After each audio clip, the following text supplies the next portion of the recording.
What is up, everybody? Another wonderful Monday night at Chewin the BBQ Fat. I hope you all are having a great day, had a wonderful weekend, got to do a lot of barbecuing. Awesome. I'm telling you what, the barbecue barbecue was crazy out there this weekend. We didn't have much going on. Unfortunately, we probably could have cooked this weekend, but we didn't get out there and do it. Shame on us. But man, I'm telling you what a weekend that was had. I know ABS teams tore it up again. I mean, I'm telling you what, if they're not out there winning every weekend, it's amazing. And I'm just going to throw two of them out there. Little guy named Triple H, Bill and Andrea, they went out there and won again at that Covington, I believe it was called. And then we had another Bad Rooster encounter down there at Lafayette, whatever you want to call it, at the old Honeybee. Got him a commercial stove. How cool was that? And then a bunch of other calls and everything else. Carrie and his wife had a good time up there at Lafayette, or whatever you want to call it. Good job. Too cool. Great time had by all. And man, I tell you what, barbecue is happening. That time of year, people are cooking. It's been barbecue month, was in May, all kind of good stuff. But I hope you all cooked well, did well, had a great time. If you will, like the page, share the page, whatsoever. What's going on, Duke? How you doing, my man? Scott, how you doing? Thank you so much for all you do for us. And we are going to get started here with our big time guest. I'm telling you what, it was awesome. But if you will share the page and like it, I would love to see that. I normally will do it on my phone, but I don't have a chance to today. I might do that once we get started. But my buddy Robert and Lex, they are almost done, I do believe, with their rep and training. I think they got 5 or 6 in now, 4, 5, 6, something like that in. They're getting close. I'm going to have him back on soon so we can talk about that rep stuff. It's going to be too cool. What's up, Richard? How you doing? How you doing, Dean? Good to see y'all. Let's go ahead and get started. Nobody wants to hear me talk. You're all here for the show. So without further ado, I'm going to bring on the main man. Telling you what, last month, May, was barbecue month. There was barbecue contests all over the place going on, but there was 2 of the biggest contests you've ever heard of, seen of, whatever happened last month. And I'm just bringing on the biggest winner we've seen. I mean, I'm telling you what, SmokeSlam Grand Champion. Look at that, right above his head. It's like there. It's just right there for you. Right there. I mean, just perfect. I mean, how perfect is that? I mean, it's like a whole thing. Will, how you doing, my man? Man, I'm fantastic. Thanks for having me on. I appreciate it. Yeah, we're having a good month. I'm not going to argue. That was so cool, man. So tell me a little bit about yourself, how you got started, where you are, and up from the beginning up until now, your barbecue world. Sure. My name's Will Hare. I go by Uncle Woo on the circuit. Had a niece when she was 2, couldn't pronounce her L's. So when you run a barbecue team with 15 other guys and your niece calls you Uncle Woo, you have 2 choices. You can either embrace it or you can run away from it. Well, I embraced it. It stuck. So they've been calling me Uncle Woo ever since. Been cooking competitively since 2007. We kicked around and took a lot of hits early on, but learned how to do things a little bit better as we got going. In 2018, 2019, we hit our stride. We were the MBN Team of the Year in 18 and 19. Of course, 20 didn't happen, and then 21. We were right there knocking on the door. 22, we took Pork Team of the Year. And then 23, we were top 3, top 4. I'm primarily an MBN team. I do cook a little KCBS, a little GBA, some of that other stuff here and there. Looking to get into a little bit more KCBS in the coming years. But that takes time and money, and which I've got a little of now. So hopefully, Yeah, I know, right? I can hang on to it long enough to make it work. But yeah, that's pretty much our story. We're sitting in top, I think top 3, top 4 in all 3 categories right now. I think we're tied for 5th in ribs. but yeah, it's been a really good season for us so far. We're making a lot of changes in the first of the year and bounce back and forth and had some decent wins and some pretty tough beats, but got it all lined out right about the right time, and all just kind of clicked into place at SmokeSlam, and man, I couldn't have asked for a better day. Uh, I mean, I think I missed first place hog by a couple tenths of a point, and I didn't look at how far out I was on pork, but that was probably the best rib I've cooked in my life, at least in 17 years of competition barbecue. So Now, what couldn't kind of ribs were you cooking? baby backs. Compart. Compart is our meat sponsor, and we were definitely cooking Compart baby backs. And just a really good rib, man. Heath came out with some new glazes first part of this year, and had come out with some new ones for end of last year. We were actually using the cherry habanero that he came out with. Apple cherry habanero, I think is what it is. I'd have to look at the bottle to be honest. It's the red bottle. Yeah. I'll tell you that. You can buy But, that at the Land Barbecue store. yeah, and we finally got our proportions right, and man, we got a lot of great comments, a lot of great feedback on the sauces that we used at SmokeSlam, and man, it just hit. It did it for us this time. So glad to say it was right place and right time. Man, I'm telling you what, it was amazing because so you said you're primarily an MBN cook. Mm-hmm. Is what went into you, because that was a big day there in Memphis. Oh, absolutely. That weekend. Yeah. There was choices to be made. Are you going to go to Memphis in May? Are you going to cook SmokeSlam? What was it the fact that SmokeSlam was an MBN content? What was the several different deciding factors. Of course, the purse. I'm not going to lie, that that amount of money is going to sway anybody. Right. But the fact that it's an MBN contest, I get points for it. I can cook all three categories as opposed to Memphis and May, where I could only cook one. Yeah. So real quick, why don't you explain the differences So Memphis and May versus the MBN style. The two are very, very similar. Mm-hmm. The biggest difference being Memphis and May requires you to pick one of the three categories: hog, pulled pork, or actually I think at Memphis and May it's still shoulder, hog, shoulder, or rib. Right. And MBN, it's hog, pulled pork, and ribs, and you can cook all three of them if you want to. And then, of course, there were the ancillaries. They were World Foods, but we cooked all three main categories and triple finaled. We were the only team to not only double final but triple final in the pack, and among 57 of some of the best teams out there. I was thrilled. I mean, if you look at the top 10 standings for MBN and KCBS right now, a bunch of those guys were at SmokeSlam. Right.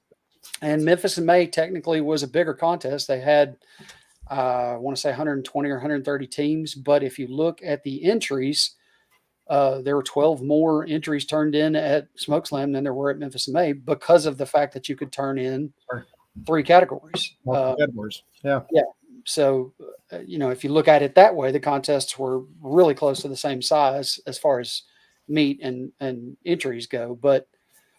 And I'm not here trying to choose which one's better. No. And I would never. We've had that discussion before we got started. I've cooked Memphis and May for years. Those guys we've done real well together. I've taken them title sponsors in the past, and they've brought me sponsorships in the past, and we have a great relationship. I talked to Kevin just the other day, and I have not made a decision where I'm cooking this year. I'm not going to say that I'm not cooking Memphis and May this year, but it's going to be hard not to go back to SmokeSlam. I'll be honest. Right. But yeah, it was a difficult decision, but one that once I sat down and weighed not only the dollars and cents behind it, but the actual categories and my wheelhouse, what I cook week in, week out. It was kind of a no-brainer.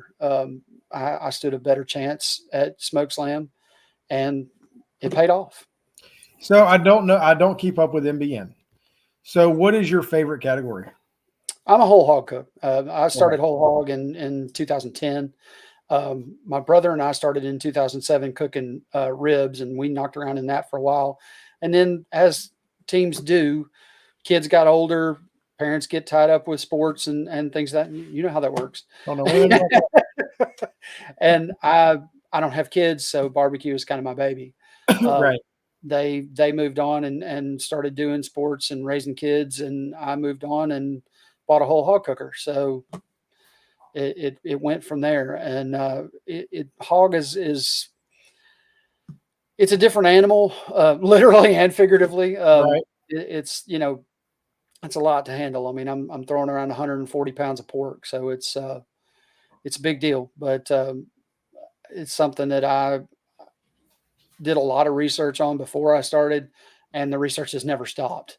Right. It's one of those things. If you quit quit learning what you're doing, somebody's going to figure something else out and pass you. So Right.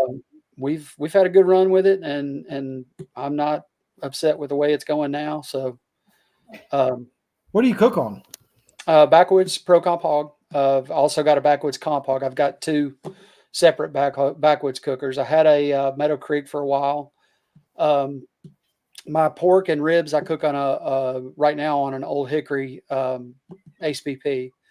Also got a Yoder pellet smoker that I use for pulled pork occasionally when I'm cooking, more than one contest at a time, and I have to spread out assets. Break out the pellet smoker. I'm a big pellet smoker guy, and if you'd have asked me 10 years ago if I was going to be that guy, I'd have told you were crazy. But man, set it and forget it. There's just something about it. It's hard to beat. It really is hard to beat. And I mean, that is something that you're seeing it across the board, right? Like, I mean, oh yeah, absolutely. And barbecue, barbecue goes in cycles, right? Mm-hmm. But I think what you're seeing now, you're seeing the multiple types of smokers, right? You're seeing either the cans or the offsets or whatever, a stick burner type or a gravity, whatever it is. But then I just bought my first gateway, so I'm right there with you.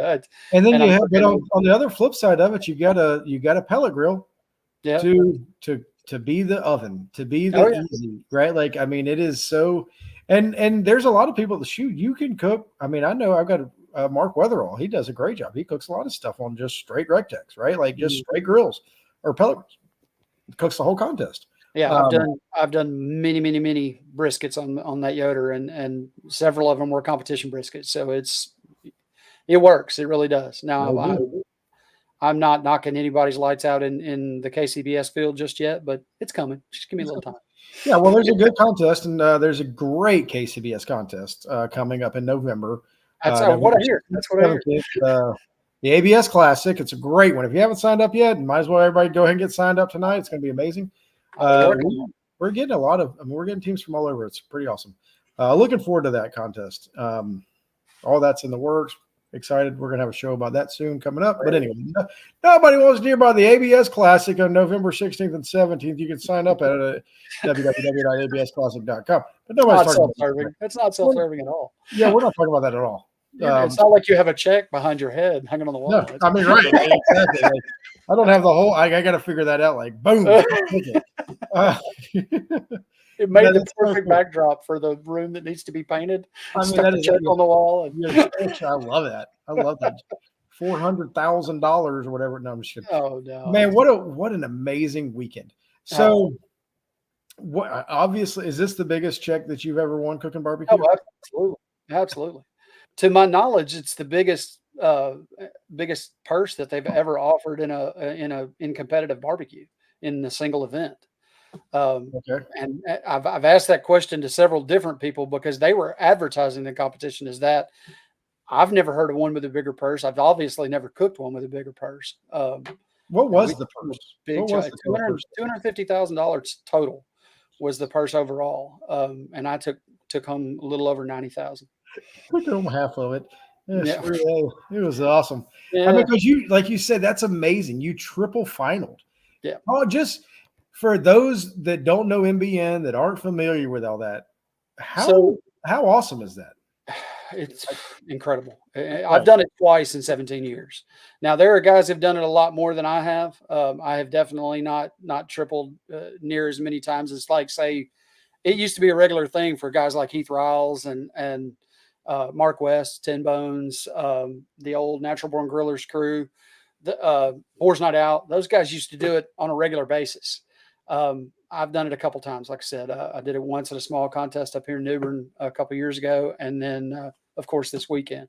Now I've doubled several times, too many times to count, but it's very rare for me to have all cylinders hitting at the same time, especially being a 1 or 2 man show a lot of the times. Now, I will say this weekend at SmokeSlam, I had a lot of help, and that's the reason that everything was hitting on all cylinders. Is I had other guys that were helping me run a night crew, and you can't do all three categories and expect to hit in all 3 of them and not have at least 4 or 5 guys. And I had 4 or 5 of the best. I mean, so let me just lead that into the question I was going to ask. What does it take to compete at a SmokeSlam? What does your team look like? If somebody's going to cook that next year, what are you looking for? It can be done. It can be done on the low end with a $2,500 site. They offered 2 sites, a $2,500 site and a $3,500. One was a little bigger than the other. We had a sponsor that also wanted to have some catered dinners that night, so they bought a site and we bought a site. So we ended up with a double large site, which was nice. We had a lot of room to spread out and get things done. But we cooked 2 hogs, 7 butts, 2 shoulders, and 16 racks of ribs just for competition meat. That is completely over and above what we cook to feed sponsors. And so, you're talking about 2, I think my meat bill was somewhere in the $2,300 to $2,400 range. And that's like I said, that's 2 140-pound Compart Duroc hogs. That's 6 Compart pork butts, 2 Compart shoulders, and 16 racks of ribs. So a lot of trim, a lot of prep work, a lot of meat management going in there. How many were on your team? I ended up with about 15 guys all total. Now, as far as those that were actually hands-on in the cooking process, there were about 5 of us. Okay. Me, Jason, Scott, Brandon, 6. Brandon's 2 sons. And they're going to kill me for not remembering their names, but this contest was the first time I'd met them. And unfortunately I don't remember their names right now, but that's all good. Fabulous guys. They were the ones that slept on a cot and set the alarm and woke up every couple hours to dress that hog. So without them, definitely would not have had that second place hog. That's awesome. So you're saying, so going into it, you need to have at least 10 people? I would say if I was going to do it just do just the cooking side of it, not try to entertain and do the higher side of it, which is more of a Memphis and May thing. But because the venue was on the river, you've got people that want that. And if there's a chance to make a little money and entertain and help out the sponsor process, I'm all about it. And so we did that. But yeah, if you were just going to do bare bones, just cook the competition, I'd say at least 5, 6 guys. And you're going to have the equipment, because that's 2 hog cookers, that's a shoulder cooker and a rib cooker, and it's a lot to keep up with all at one time because that timeline gets tight. The final in all 3, that was 12 on-site presentations in 7.5 hours. I didn't have time to blink, much less stop and breathe. That is awesome. Now, do you have to do on-site judging for every category? There was on-site prelims at this contest. Now that's a one-off. That's not normally a Memphis Barbecue Network thing. They got away from on-site preliminaries a few years ago and went to blind preliminaries and on-site finals. Okay. They wanted to bring this back just kind of as an old school. I'm a fan of on-site prelims, as long as it's not going to become the norm. It increases meat costs, and it definitely increases labor. Like I said, that in and of itself, before you start talking about finals, that's 9 presentations. Memphis and May, you got 3 on-sites and a blind box. And then if you're lucky enough to final, you've got 1 finals presentation with 4 judges. Right. I had 9 sets of prelim presentations. That's 3 different presentations for each category. And by the time I got to ribs, I wasn't sure what I was talking about anymore. I was doing good to say, here's some pork. I hope you enjoy it. Here's food. So what do you turn in first? Whole hog comes first. And what time is that?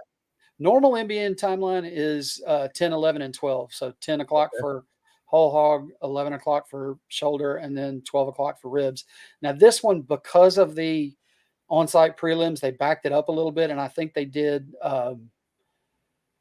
It's been 2 weeks, so I can't remember exactly what the turn-in was, but I want to say there was, instead of being an hour in between each one, there was an hour and a half in between each one. They stretched it out a little bit more in order to give you some time to finish that box and be ready for the next set of prelim judges to arrive, which worked out well for us because we had to hoot and holler and pick up final signs in between the prelim.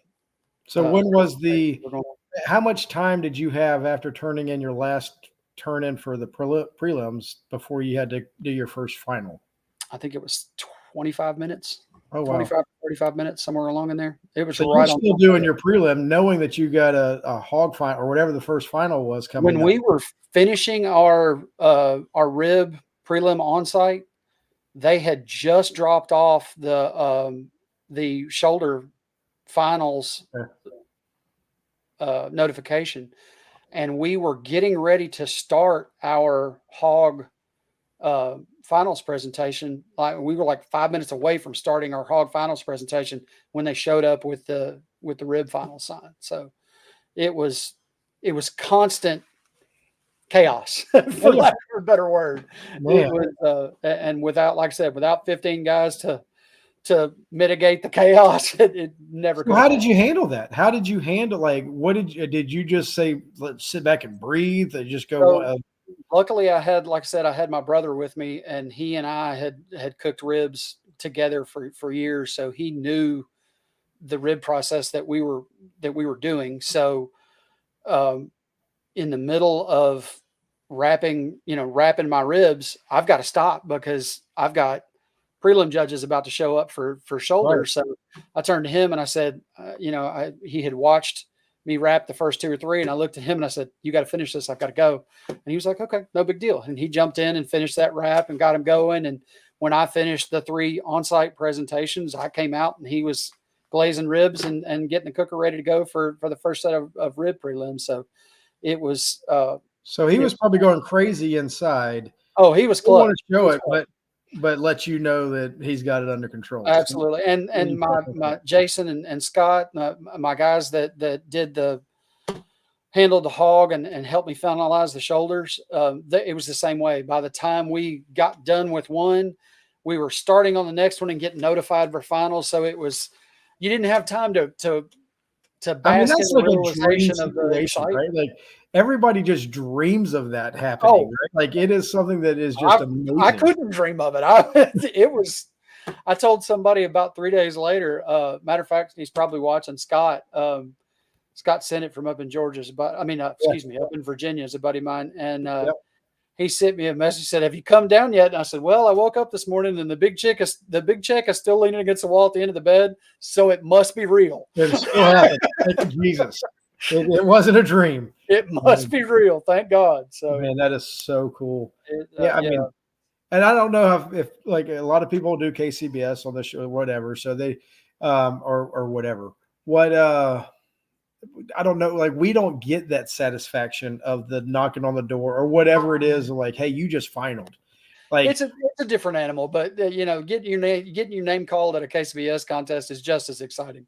And there's a different type of excitement there too, because you don't have any idea. Right. At least and there's nothing else to do. Right? Yeah, like there's nothing else I have to worry about other than like you're cleaned up and packed up by the time awards is over. I'm not. Yeah. No, you're like, you just got that call. You're so excited. You're like, oh crap, I gotta hammer it and like finish the first 6. Finish the drill or the last 6. Yeah.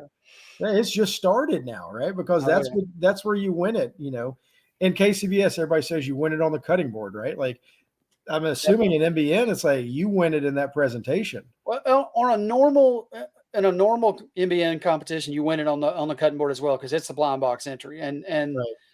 you don't get into finals without a fantastically perfect blind box. So just like KCBS. And then the difference there comes when they call those top three. And once you're in that top three, it's a different animal because it's a whole new competition at that point. It's you and and 9 other guys. Or, if somebody doubled or triple finaled, it's you and 5 or 6 or however many the case may be. But yeah, it's a daunting process, especially when you've got 2 or 3 to prepare for. And like I said, on top of on-site prelims, it was a busy day. 7.5 hours of talking barbecue, man. I'm surprised at the end of it that I could get my name right, but it works, man. And not only that, we won it with the rib. We won it with the very last presentation of the day, and that rib was spot on. In 17 years, I haven't cooked a rib that was that good. And I gotta thank my guys. I gotta thank Heath because that glaze is legit. I'm telling you. And barbecue store. Absolutely, buy this barbecue store. There you go. But yeah, we don't post our stuff very often, but every once in a while we get an opportunity. When you get the opportunity, man, go for it. It's a fantastic product, and I've been nothing but thrilled with it so far. It obviously worked for Heath. He's running the same stuff. I think he was running one of his other flavors, but still the mash that he came up with, the habanero mash that he came up with, that is the base on all those glazes, dude. That stuff is fire. It's obviously hidden because it took both of the big contests in Memphis that weekend. Yeah, so it's crazy. Yeah. Little Gringo, my buddy, he said on the KCBS, if you see a knock on the door, or if you see a rep coming in, that's not a good sign. That's DQ. I'm sorry. So completely different there, but that's raw chicken. There's nothing worse than like you turn and everything, you get ready to go to the next category, and then all of a sudden knock on the door. And you're like, oh God, then you open the door, it's one of your buddies. Hey, you want to try something? You're like, oh my God, you just I don't have time. You just scared me to death. That's awesome. But no, that's pretty cool. So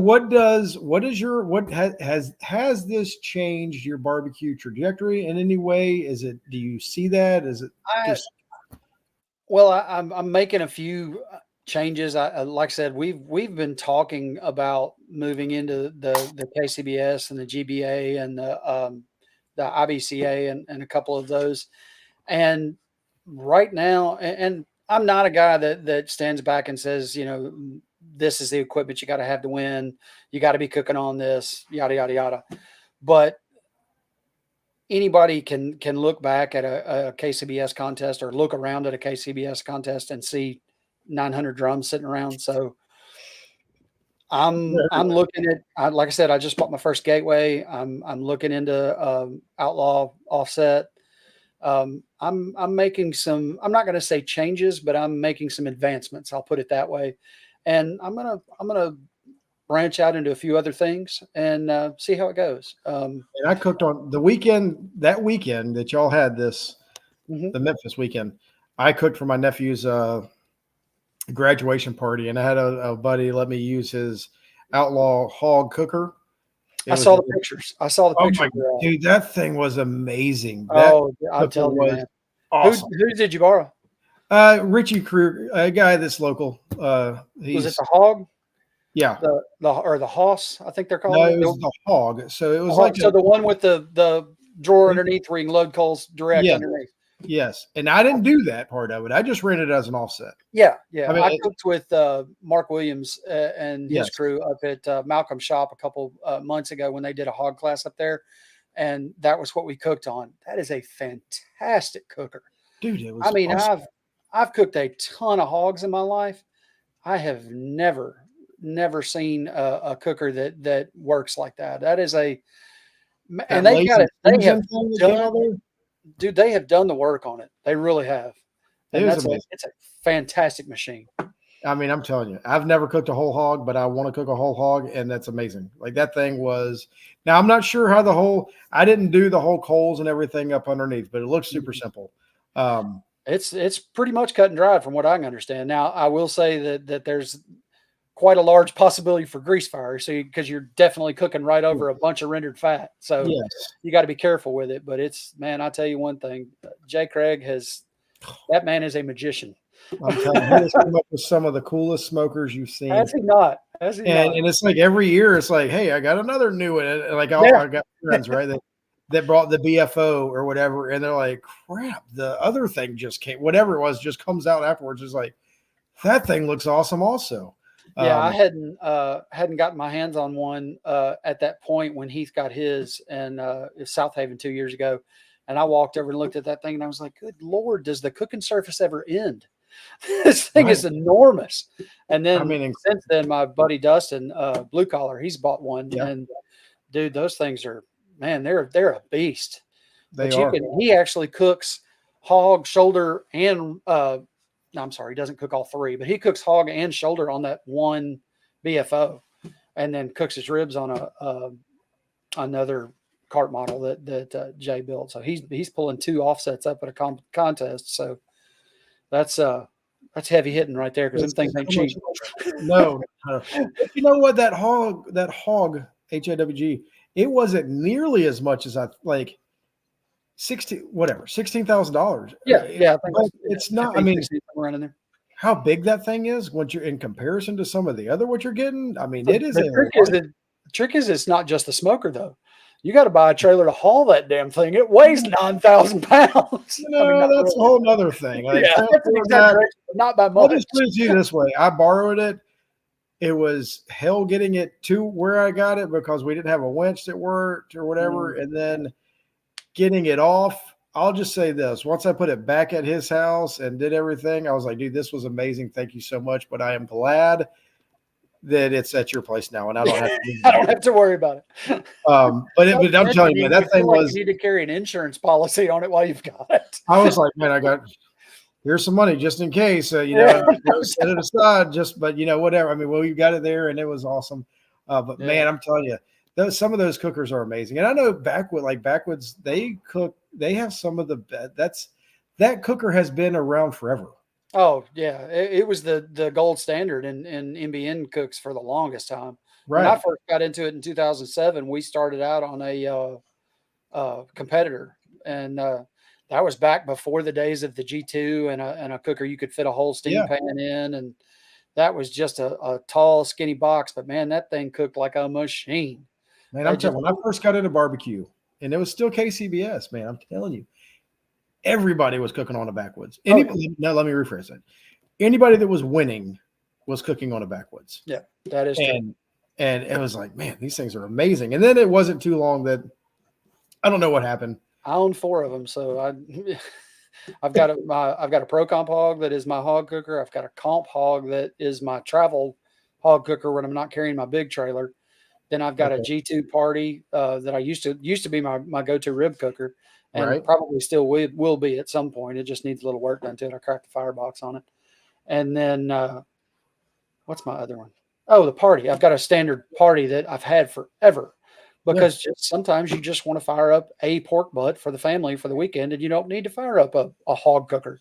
Right. And it's good to have a small one. So, and then I've got a red box too, which is damn near the same thing. Right. It's just a smaller version. And that's a hell of a little cooker too. There's so many good smokers out there. But those little water cookers, man, they're just crazy. I mean, the first grand I ever won was on a Southern Q water cooker, man. That thing was amazing. 125. I loved it. Like those water cookers, I don't think barbecue goes in cycles, right? Absolutely. Like I say it all the time. It goes in cycles. Right now it's dry right now. Yeah, right now it's stick burners and cans. And then on the NBN side, everybody's cooking on old hickories. I mean, you've got some cans out there, but on the NBN side, it's the hog cookers that are going to the old hickory double wides and the outlaw offsets. Yeah. But there's still quite a few Backwoods out there. It hadn't gone the way of the dodo just yet. No, I mean, and look, it's obviously still working, right? Like, it made me a bunch of money last week. I mean, look at that check right above that head over there.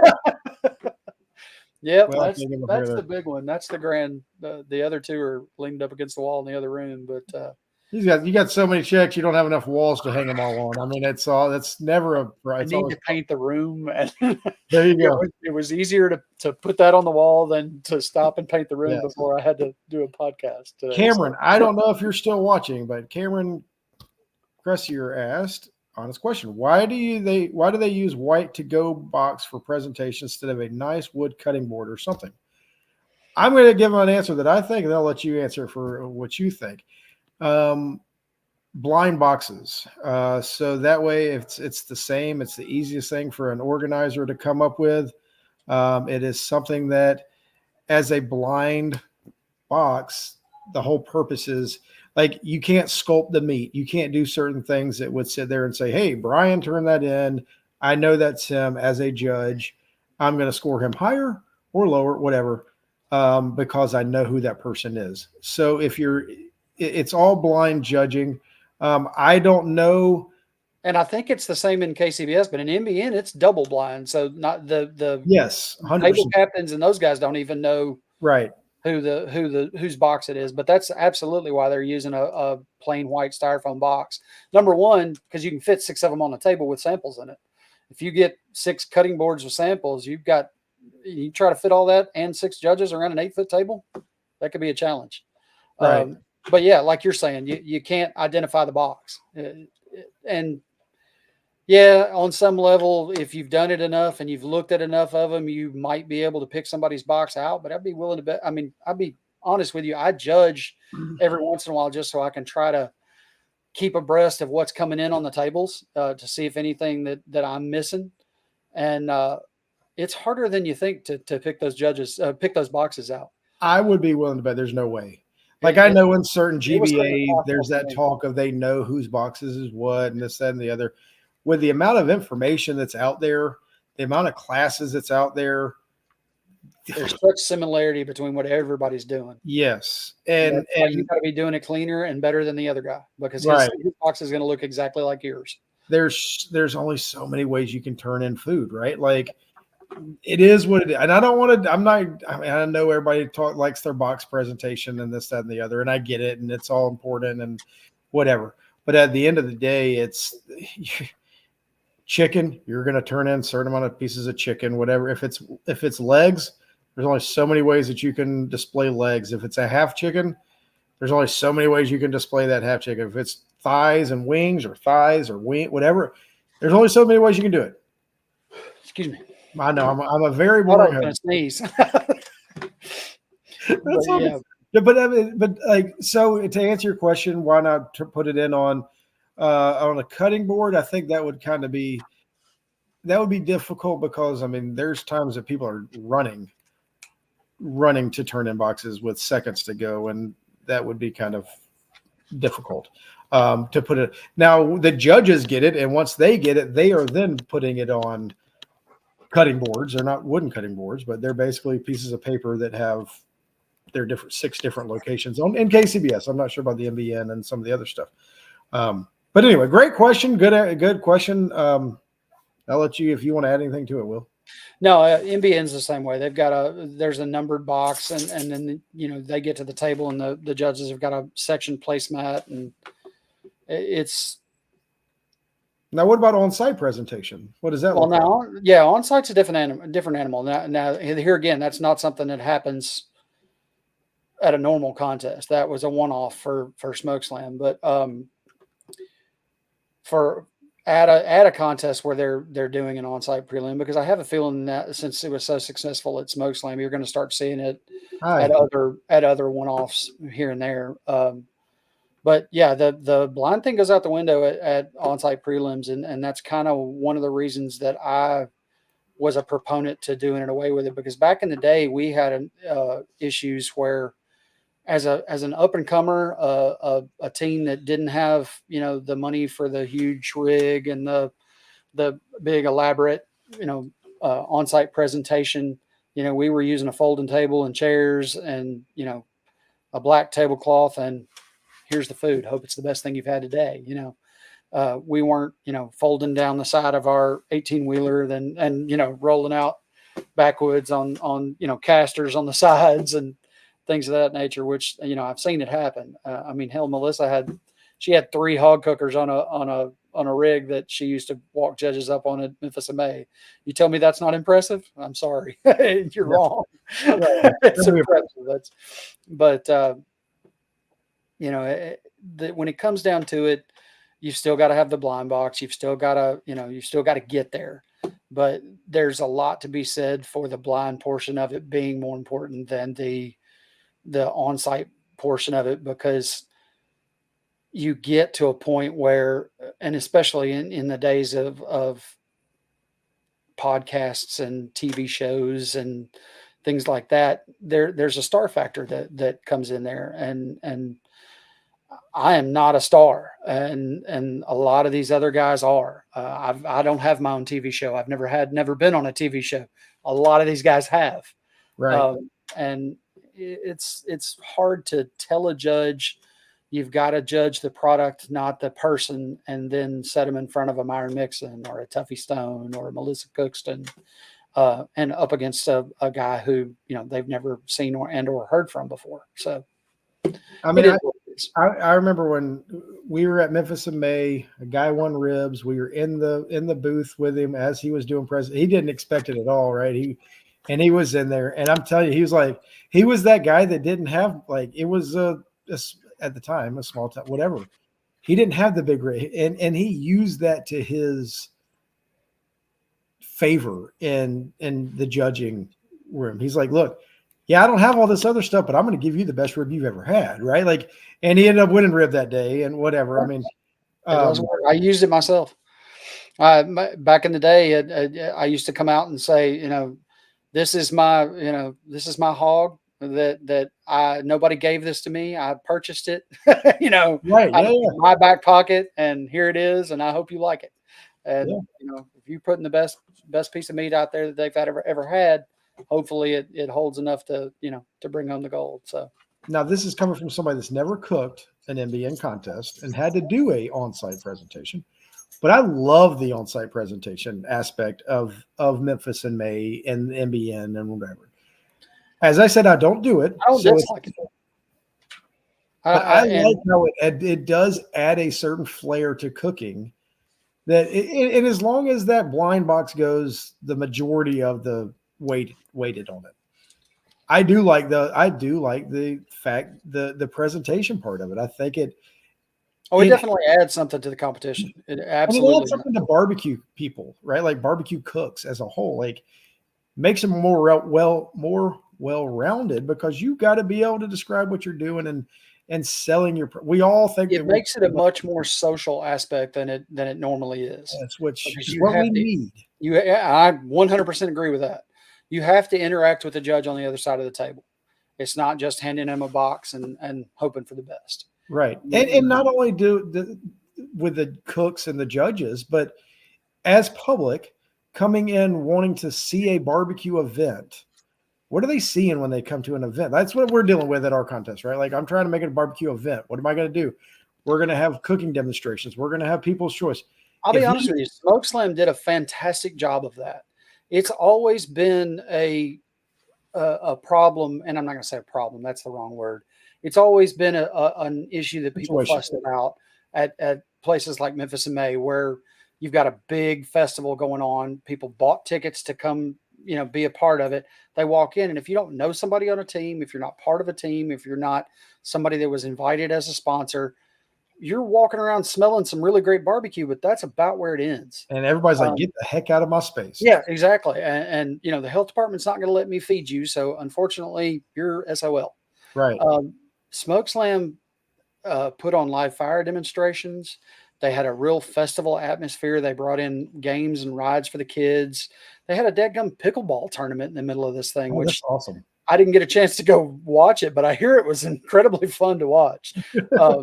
I'm not an authority on pickleball by any stretch of the imagination, but they had one right in the middle of this thing, and it was sponsored by Wickles Pickles, I think was the name of the company. And I'll apologize to the Wickles Pickles people for not knowing more about their product, but they sponsored a pickleball tournament in the middle of that thing, and it was crazy, man. but SmokeSlam did a really good job of making sure that the general public had more to do than just walk around and look at barbecue teams getting it done.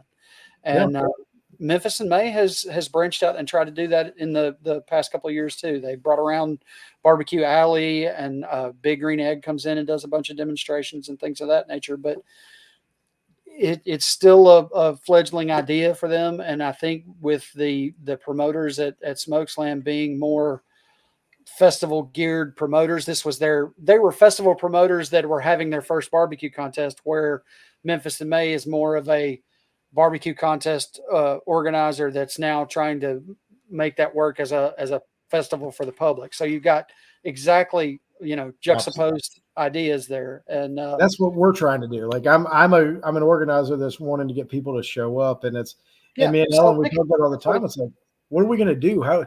She's like, well, I'm like, look, it's the people come and they want barbecue. So our goal this year is we're trying to do all the vendors be more barbecue related.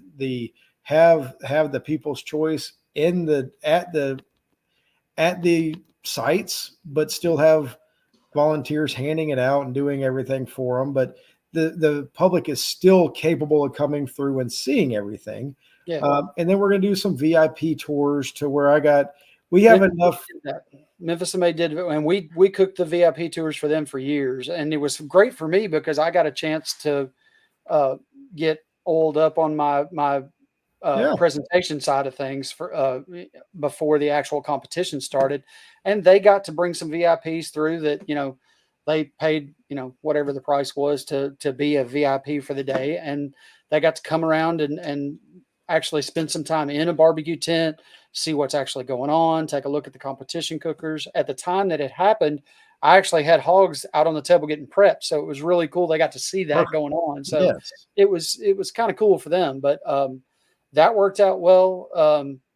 As far as getting the public involved, the taster's choice or people's choice type things always work real well. We've gotten lucky and hit a couple of those. We won one in Galax year before last. Great. And it's always fun to know that the general public likes what you're putting out, and it's not just a barbecue judge sitting behind the table with his glasses on the end of his nose going, yeah, a little tacky on the sauce today, or Joe Blow that just got off work at the sawmill comes down and he loves my barbecue just as much as the trained judge does. I'm doing something right. Exactly. And that most time that's even more fulfilling because you know that somebody down the road likes your food, right? Like exactly. I cooked for that graduation party, and it's like, man, these are the best ribs I've ever had in my life. I was like, man, I need you to come judge a contest for me. Yeah, please. Because I get it. but no, I mean, it's so much fun. Like the whole, I don't know. And that's, I mean, the good news is us as cooks are more receptive to it now. I think there for a while was like, I hate people's choice. I don't want to see any people. I just want to go cook and leave and be done with it. But I think now the tides are shifting a little bit, I think. Yeah, I mean, they realize if we don't have people there, it's hard to get sponsors, and it's hard without sponsors. It's hard to have a contest, and it's hard to do everything. Money's got to come from somewhere, right? If you don't want your entry fees going up, then the sponsors have got to start paying for stuff. And if the sponsors are going to pay for stuff, they've got to see a return on their investment. They want eyeballs on their logo, on their everything. That's what it's all about. Absolutely. Absolutely. But no, man, it's fun, and I'm glad to hear you're coming to cook at Whit. No, I'm just kidding. But no, I hope you would do it. I'll give it a shot. I really will. I mean, it's gonna be a lot of fun. We do everything we can. Friday night we do a big potluck. Nice. Everything for us is to get everybody involved. So we invite judges, because judges and cooks, we don't ever see each other, and I think that's something that needs to happen, right? Like it's got us something that to make everything. We're all in it together. Like there can't be a contest without cooks and judges, organizers, public, and everything. My 9 to 5, my real job, because barbecue is not as opposed to this, not paying attention to everything that happened in that weekend. Competition barbecue is not a money-making venture. Don't fool yourself into thinking that it is. But my real job, my 9 to 5, I'm the locksmith for St. Jude Children's Research Hospital in Memphis. And one of the biggest things that struck me when I first started working there, and it was one of the Danny Thomas's main ideas was he wanted his researchers and his patients and his employees and his patients to eat together in the cafeteria. So he built a cafeteria right in the center of campus where everybody gets together and they all spend time together and they can all talk, and the right hand knows what the left hand's doing. And I think that idea, that concept is something that competition barbecue has kind of lost sight of over the years. We have organizers and judges and cooks and, teams, and never the two shall meet, Right. unless something like what you're talking about, where somebody's got a potluck or something like that. Or a team throws out, dinner on a Friday night and says, "Hey, everybody come on down." Yep. So we're looking at That's doing happening more and stuff like more, that. right? Like Yeah, it used to happen all the time, and then it kind of went absolutely. away. Absolutely. And now And it's we're coming looking at doing it at a couple of the bigger contests that we're doing. We're actually going to try to do it at SmokeSlam next year. We've had a discussion with it with some of the team guys this past week. We're going to, friends and family Wednesday night, we're going to put it out to all our teams and all the judges that are down there. And we're going to throw out a buffet for everybody. And hopefully everybody comes out and sits That's down and eats and has a good time and gets to talk and realizes that there's more to it than eights, nines, and tens. 100%. I mean, that's what it's all about. Like I say it all the time, and anybody that's been a part of the barbecue family, the barbecue world, knows that when everybody needs something or anybody's in time of need, the barbecue family comes together and is working for I you. am big on the barbecue family, and there are several stories that, I mean, we could talk for hours on this deal right here, but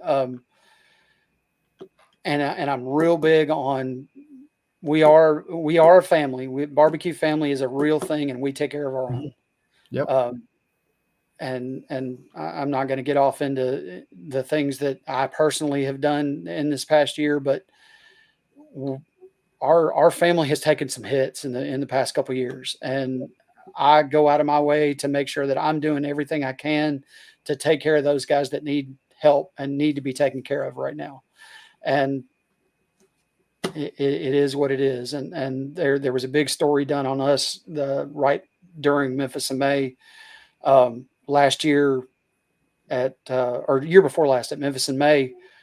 John Willingham's team. John Willingham passed in 19, I think. Yeah. Paul Don't get me Holden. right. But his team is still active. Paul Holden is, yeah. Yeah, and Clay Templeton they're running that team now. So Clay came into my site and found out that as a part of my on-site presentation for Memphis in May, I had come across one of Willingham's first grand championship trophies from 1983 or 84. Anyway, the year doesn't matter. It was the very first barbecue fest that I had ever been to. My dad was part of a barbecue team, and I had got to come down, and I actually watched Willingham's team win that grand championship trophy. The year he passed, there had been a fire in the restaurant. Other things had happened. The family was kind of not all together. The team was not all together. So the trophies weren't really being taken care of. I had found a trophy at an estate sale, paid $12 for it. And it turned out to be the actual legitimate grand championship trophy from 1983. And Clay came by the tent and was like, "Man, what would it take? What would you sell me that trophy back for?" And I said, "Man, I'm not going to sell you that trophy." I said, "But you can take it with you." It's yours, buddy. I said, "It's yours. Your family earned it. My family did not." I said, "I found it, rescued it, rehabbed it, and there's not a better ending for the story for me than it to be back where it belongs." Right.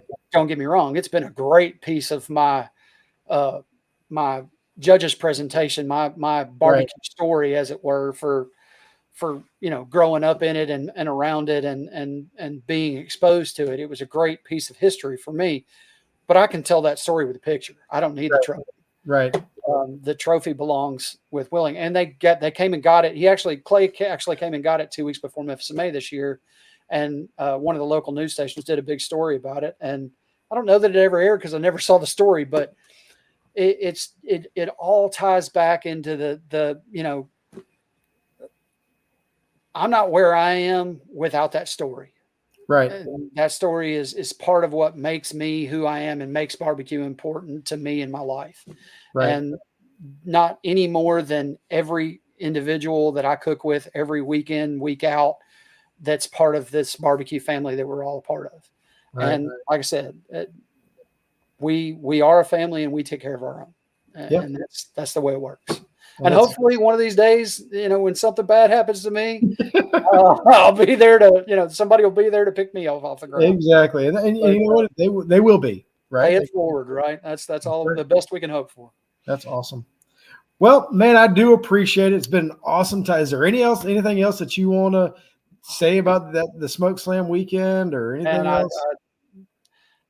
I hope we can do our best to have just as good a weekend next year. Let's put it that way. There you go. I'm sure. Yeah. And I know you got a lot of people out there looking at that thing being like, man, that'd be awesome. I'm going to go cook it next year. There's been I'm interested to see what happens with the numbers in the next year. And here again, I don't wish any ill will to Memphis MA. Those guys have been great to me. And before it's all over with, I'll be back to, because there's a spot in my trophy case for that Memphis MA Grand Championship trophy, and there's nothing else going in that spot. So that's all. I mean, it's going to happen one of these days. They're all good. I mean, support it all. Just support. Absolutely. There's room. There is room in the sandbox for everybody. Get in there and get dirty. Just get in there and have fun and go play around. Absolutely. How can people get in touch with you if they need to? I'm all over the socials. SmokeMasters BBQ Memphis. My personal Facebook page is under Will Hare, but everything else is under SmokeMasters BBQ Memphis. And there's links to get in touch with me on any one of the major platforms. It's all under SmokeMasters BBQ Memphis. Awesome. Will, I do appreciate it, man. Thank you so much. Thanks for having me out, Brian. Man, I appreciate the heck out of it. I enjoyed it. Anytime. Yeah, buddy. Anyway, you have a great show. Have a good one, everybody, and we will see you next Monday on Chewin the BBQ Fat. Have a good one, everybody. Good night. Good night.